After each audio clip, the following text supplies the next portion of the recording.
Dr. Paul again. This is interesting finding and research that he shared to us.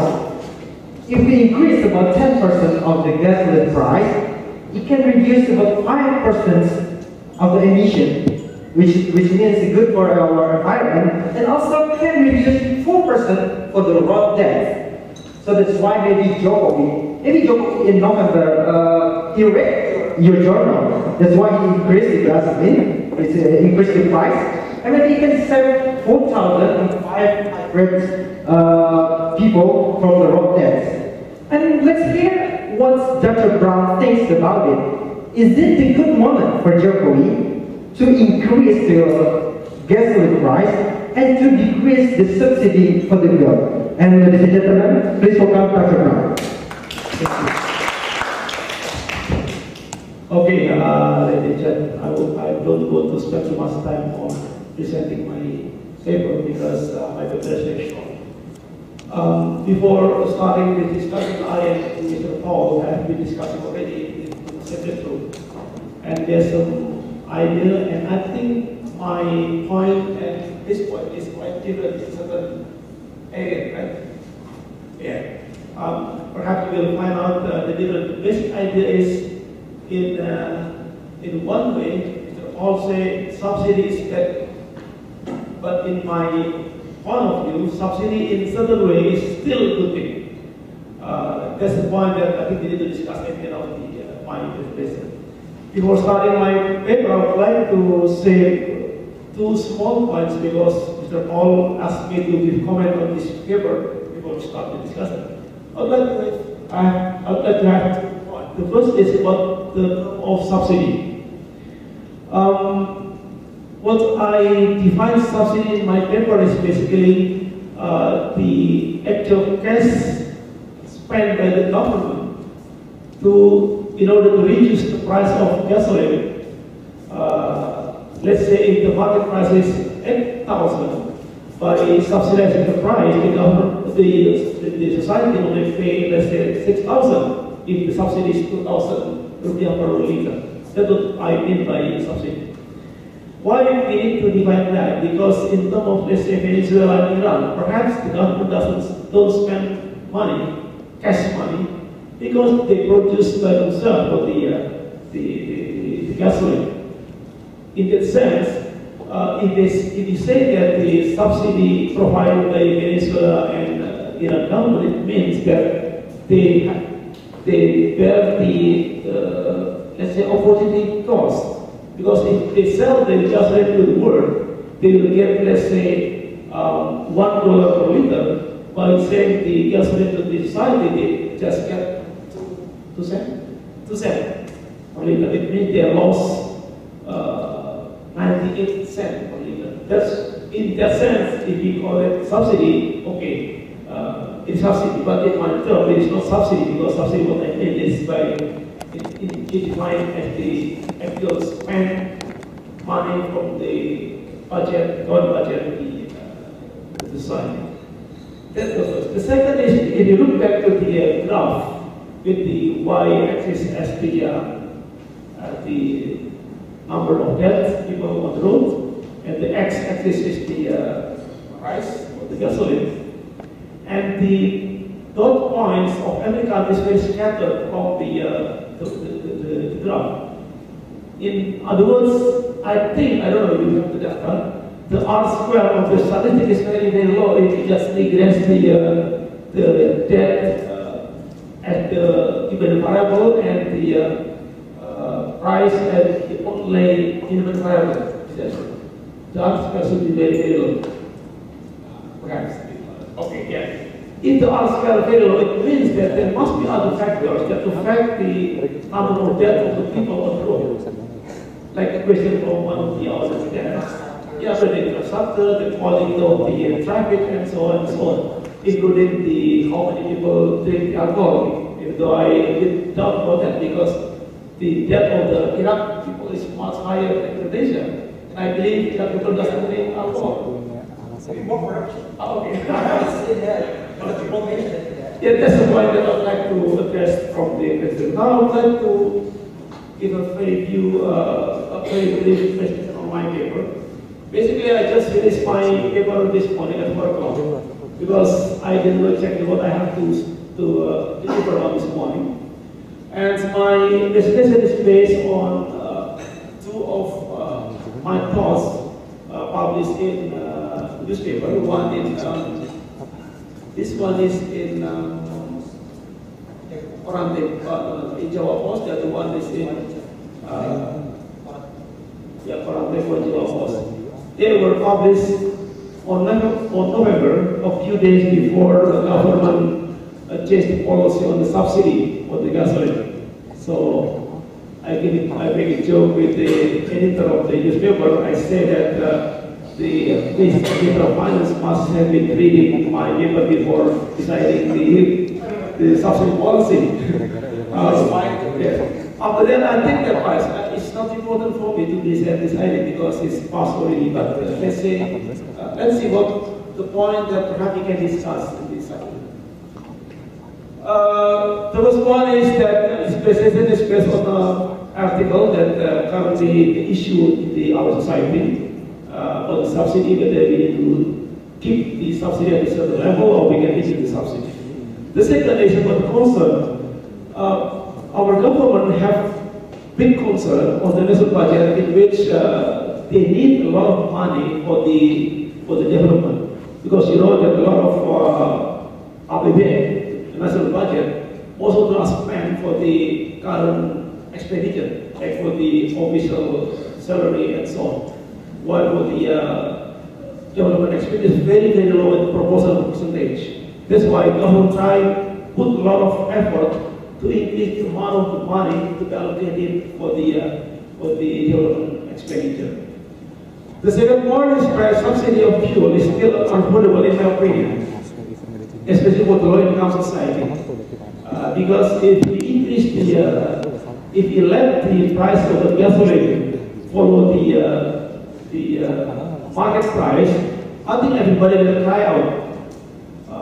Not only the society, but also the parliament, because they feel that they represent the society. That's why they will cry out about the price if the government allow the gasoline for the market price. And the point is, if the oil price fluctuates, will drive the financial risk, in the sense that, let's say, if the government keep the price at the fixed price, it means that the government will bear the financial risk in terms that all the impact of the increase of the price will increase the subsidy provided by the government. It means that the APBN as a budget will be determined. And at the same time, if let's say the price increase, if the government keeps the price at a fixed price, it means that the society will cry out because they have the money to buy the gas at the lower price, while the government keep at a certain level of price. Like last time, when the world oil price decreased to $600 per liter, while the subsidized price still keep at the 8,500, everybody says it's not fair for the government to keep the price at that level. And I think that's one of the reasons why the government then offered the price to go down to 7,000. Something. Yeah. Now the problem that I would like to address on this presentation is that there are two things. The first is what kind of pricing strategy of subsidized fuel that help the government increase budget to be allocated for development program. And the second is who will bear the risk if choose a certain type of pricing policy. This is some figure that I quoted from some newspaper. The subsidy of fuel allocated national budget amounting to 176 trillion rupiah. For premiums, 108.3 trillion, kerosene 6.1 trillion, solar 80.2 trillion, plus other thing, LPG for 3 kilogram is 55.1 and sorry, this is electricity is 68.68 trillion rupiah. And according to the government, to Ministry of Finance, by proposing this new national budget, The new budget is for emission 14.6 trillion from the FOPS efficiency, and we know that according to the finance, every reduction in 500 rupiah per liter of the subsidy on fuel will save 23 trillion rupiah a year. It means that you can imagine if government subsidize 2,000 rupiah per liter, and the oil is on subsidy the whole year, it means that government will save almost 100 trillion rupiah per year. So the increase of the amount of money to be allocated for development of very huge.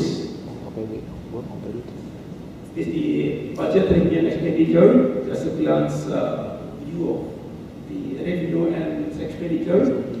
The domestic revenue is amounting to 1,790.3 trillion rupiah, and this is the breakdown of the domestic revenue, and the expenditure is 2,039.5 trillion, and this deficit will be financed by these two sources, from the loan and from other sources of financing. Let's see the movement of the price of oil. This figure is from 2000 to until 2014. If you look at this figure, the lowest price is almost $20 per barrel for the world oil price. And this figure is from January 2005 until August 2014, the monthly fluctuation. If you look at this price fluctuation, we don't know exactly whether the price will keep going down from around $70 per barrel until equal to the price at January 2005, i.e. around $40 per barrel. If we reach this point, it's very lucky for the Saudi because they will pay the gasoline at a very, very low price. But in fact, it's very difficult to have the model to predict the price of the oil price in the world. That's why the easiest way is we follow what we call an economic random walk model. I think you are familiar with the random walk model. Random walk model is a model to predict the price in the future.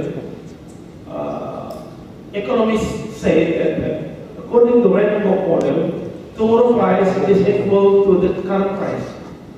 That is just way to predict the price. Why? Because if you don't have any model, the best way to predict tomorrow's price is today's price. Yeah. So if today, let's say today's price is $70 per barrel, it means tomorrow price is $70. Let's say if actually tomorrow is the price going down to 60, we say the next day is $60 per barrel, because we don't know, we don't have any model to predict the oil price in the next day.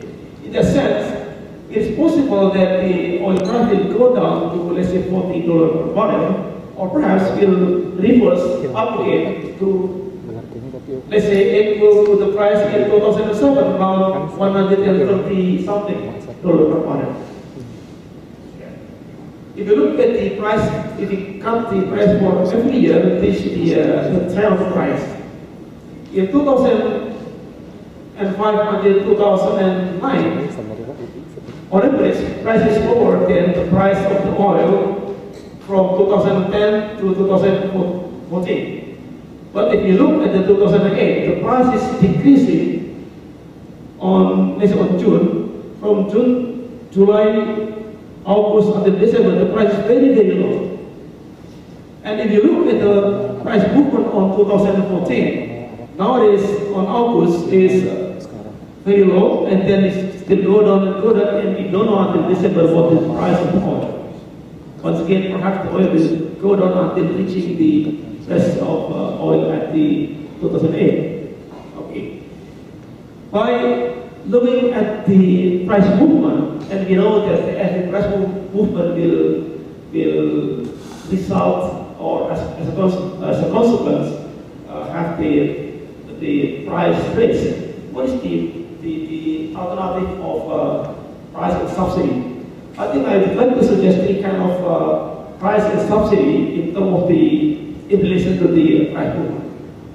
The first is we can have more than fixed price with floating subsidy. It means that we decide the price at a certain level while the amount of subsidy follows the price. If the price of the oil goes down, the amount of the subsidy will decrease. But on the other way, if the price increases, the subsidy will increase. In that sense, the benefit is for the society, the expenditure is more predictable because they know how much they will spend. But the society will bear the downside risk in terms that if the oil price decreases, they will have the opposite loss. If the oil price decreases, it means that they have the opportunity to buy oil at the lower price. But the government keep the price at a certain level, it means that they pay higher than they should pay if the price follows the market price. On the other side, the consequence of the policy of fixed price floating subsidy is the uncertainty on subsidy required and provided by the government. The higher the price of the oil, the higher the subsidy provided by the government. It means that the government will bear the downside risk in terms of oil price increase. The higher the oil price, the government has to provide higher subsidy. On the other side, there are the second alternative of the pricing policy is floating price with fixed subsidy. Basically, the government decide the subsidy is only 500 rupiah per liter, while the price will follow the price movement of the world oil price. In that sense, the benefit of this kind of model is for the government, they can predict the amount of subsidy. It means that they can identify how much the amount of money they can allocate for the development expenditure. But the problem is with society. While the oil is increasing, the society will bear the financial risk in terms that they will pay the higher price of the oil. And the third alternative is the policy is the floating price with selling subsidy. It means that the government will allow the oil price will float following the movement of the oil price in the world. But if the price increases at a certain level, government can decide the fixed price. In that sense, government will pay the subsidy above the difference between the world oil price and the subsidized price. In that sense, the benefit is it is more predictable for the subsidy.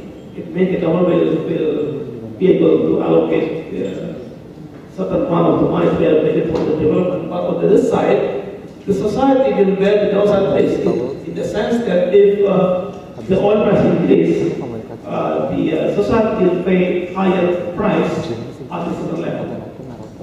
So in summary, what I would like to say is, to this point, under the current condition, the world oil price decreases, I think it is the right time for the government to let the oil price go down, to follow the world oil price.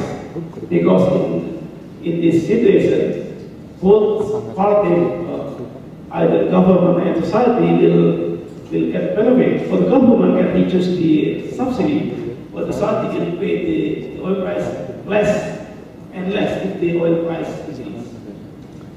And the second one is oil price under condition in which the oil price increases extremely.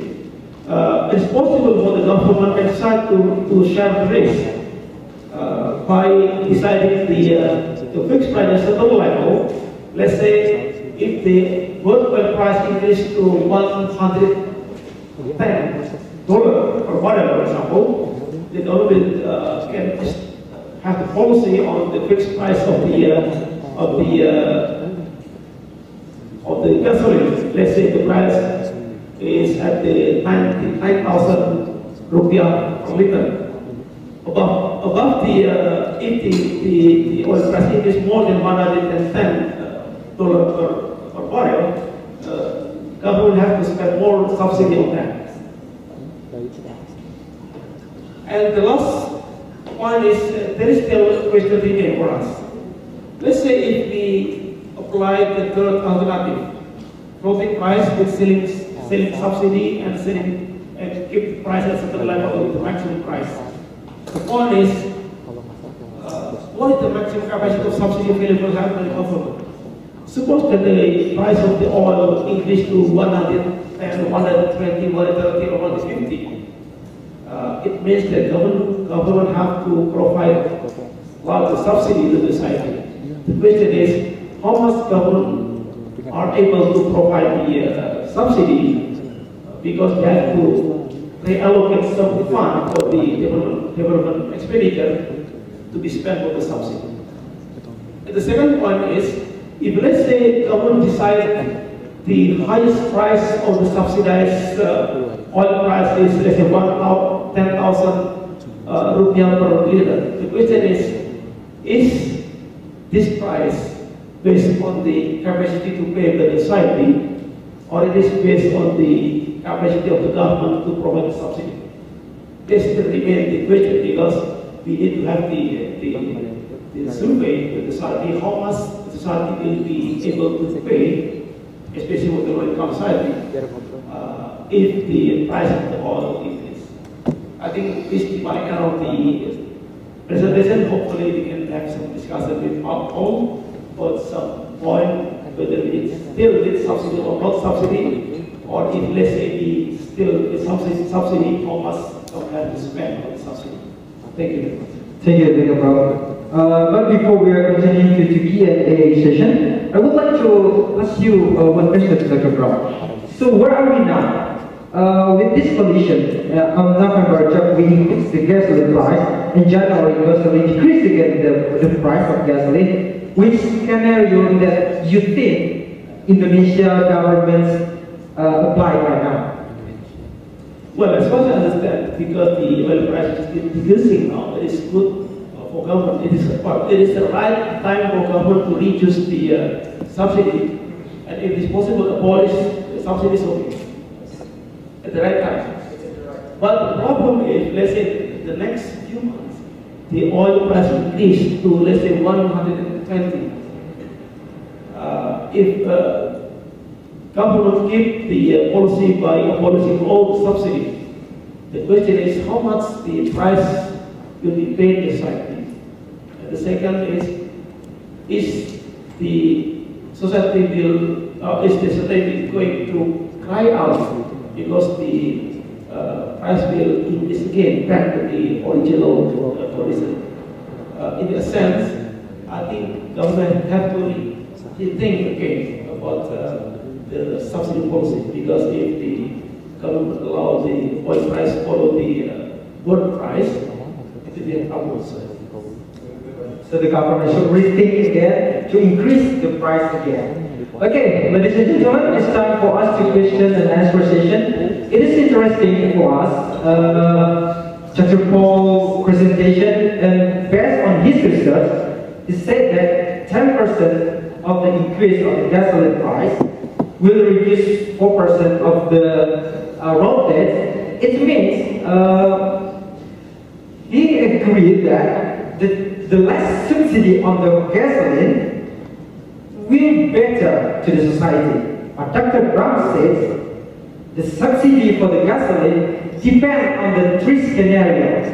So a little bit, how to say that, interesting to discuss this two-speaker opinion and presentation. So who's gonna ask the question for the first session, Q&A session? Please raise your hand. We challenge you, or maybe to give suggestion to the Dr. Paul presentation and journal. I have one question here. Is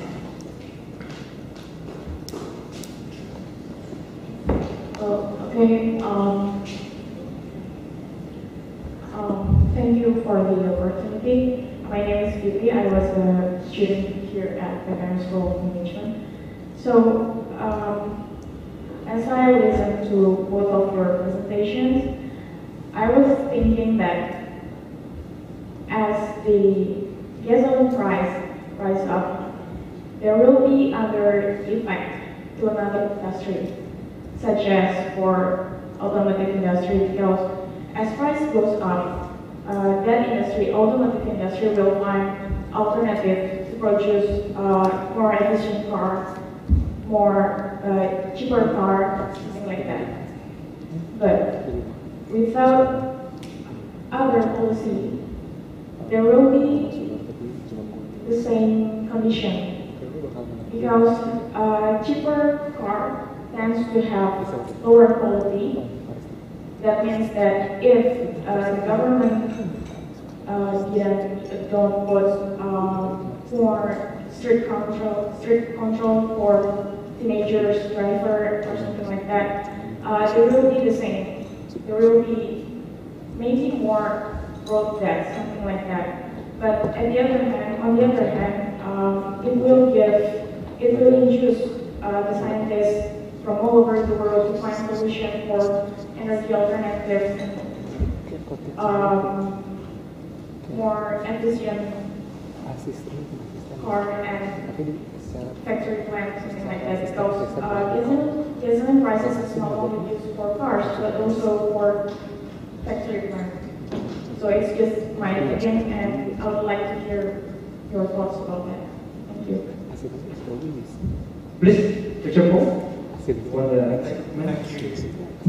Thank you very much for the question. You're quite right. When the gasoline price goes up, then there is an incentive for producers to be producing more fuel-efficient cars, because consumers want more fuel-efficient cars at that time.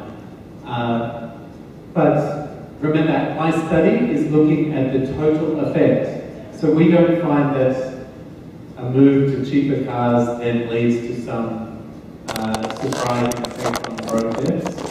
The numbers are what I showed already, so we find that higher price leads to lower deaths. And actually moving to more fuel-efficient cars might actually reduce, you said that they're cheaper and maybe lower quality. Yeah, maybe, but they're also probably going to be smaller and safer altogether, because remember, if we get hit by a small car, then maybe there's still a chance that we can live. And there's some good evidence in other papers that if we move to smaller cars, the road death rate will actually fall. So I'm not so sure about the cheaper car being more unsafe. Maybe it's true sometimes, but there's also moving to smaller cars is actually safer for the community. Yeah. So altogether, I think it's not a big part of the story. The main part is that road deaths fall when the price is higher. Dr. Wan, would you like to add some comments? Yes. One of the points that I understand from this question is, again, to the graph that Mr. Paul had in the presentation. In my understanding, I guess that R squared is quite low if you regress between the dependent variable against the price of the gasoline and the independent variable. It means that there must be some other factor to be considered before increasing the gasoline. Because if the government does increase the gasoline while they don't improve the, let's say, the public transport, the regulation regarding the teenager driver and those things, perhaps the increase of the gasoline price doesn't give a lot of effect on the reduction of the death of the people on the road. I don't know. I think you have to data on the R square. Have you tried to reduce only between the death against the price? Because I guess the R square is quite very low. Well, the R squared is not actually that low. I can't remember exactly what it is, but that line was quite steep actually. I can't remember exactly. But remember, when we control for some other things like income and population, R squared actually becomes very high, about 0.8 or something. And remember, in statistics, the goal is not to have a very high R squared. Our only goal is to check the marginal effect of X on Y and whether this is statistically significant. So we find a very significant result. I take your point, there are other things which are important, which I also was saying, right? I was saying there's these other things which are important. But still, even with this, we are still quite confident. If the price is higher, then on average, growth deaths will be lower. And it's quite a big effect. But yes, there are other policy options, of course, for reducing growth deaths, and maybe, of course, government should be taking several steps. One is to reduce corruption in licensing, and two, maybe to reduce subsidy, for example. And according